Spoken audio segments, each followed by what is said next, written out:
নবম দশম ও একাদশ দ্বাদশ শ্রেণীর জন্য শিক্ষক নিয়োগের বিজ্ঞপ্তি জারি করল এসএসসি। গত মঙ্গলবার নবান্নের সাংবাদিক বৈঠকে সুপ্রিম কোর্টের নির্দেশ অনুযায়ী 31শে মের মধ্যে বিজ্ঞপ্তি প্রকাশিত হবে বলে জানিয়েছিলেন মুখ্যমন্ত্রী। তার ঠিক একদিন আগেই প্রকাশ্যে এলো স্কুল সার্ভিস কমিশনের নিয়োগ নির্দেশিকা। এসএসসির নির্দেশিকায় বলা হয়েছে, আগামী 16 জুন থেকে পরীক্ষার্থীরা অনলাইনের মাধ্যমে আবেদন করতে পারবেন। আবেদনের শেষ দিন 14 জুলাই। সহকারী শিক্ষক পদের জন্য আবেদন করতে চাইলে জেনারেল ও ওবিসি পরীক্ষার্থীদের 500 টাকা ফি বাবদ জমা দিতে হবে। এসসি ও বিশেষ চাহিদা সম্পন্ন পরীক্ষার্থীদের 200 টাকা জমা দিতে হবে। আগামী 14 জুলাই রাত 12টার আগে পরীক্ষার্থীদের আবেদন ফি জমা দিতে হবে। লিখিত পরীক্ষা হতে পারে সেপ্টেম্বরের প্রথম সপ্তাহে, ফল প্রকাশ হতে পারে অক্টোবরের শেষ সপ্তাহে। ইন্টারভিউ নেওয়ার সম্ভাব্য সময় নভেম্বরের প্রথম থেকে তৃতীয় সপ্তাহ। প্যানেল প্রকাশ করা হবে 24শে নভেম্বর। কাউন্সেলিং শুরু হতে পারে 29শে নভেম্বর।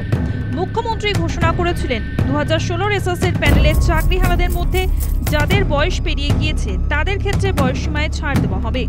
এসএসসির বিজ্ঞপ্তিতেও সে কথার উল্লেখ রয়েছে। সিট জমা দিয়ে কি হতো, তো আগেই জমা দেওয়া হচ্ছিল, সব ওএমআর সিট ওদের কাছে আছে। সেই ওএমআর সিটগুলো হাইকোর্টে জমা দিলে আর নতুন করে পরীক্ষার দরকার পড়তো না, সব ওএমআর সিট আছে।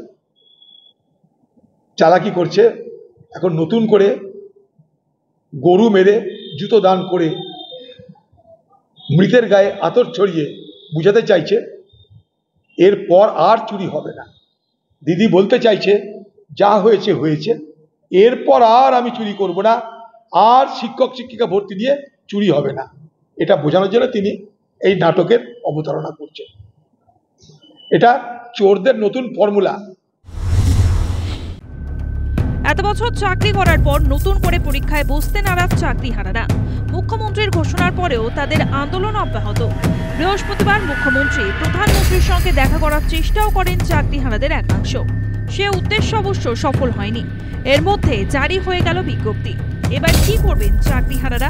News time.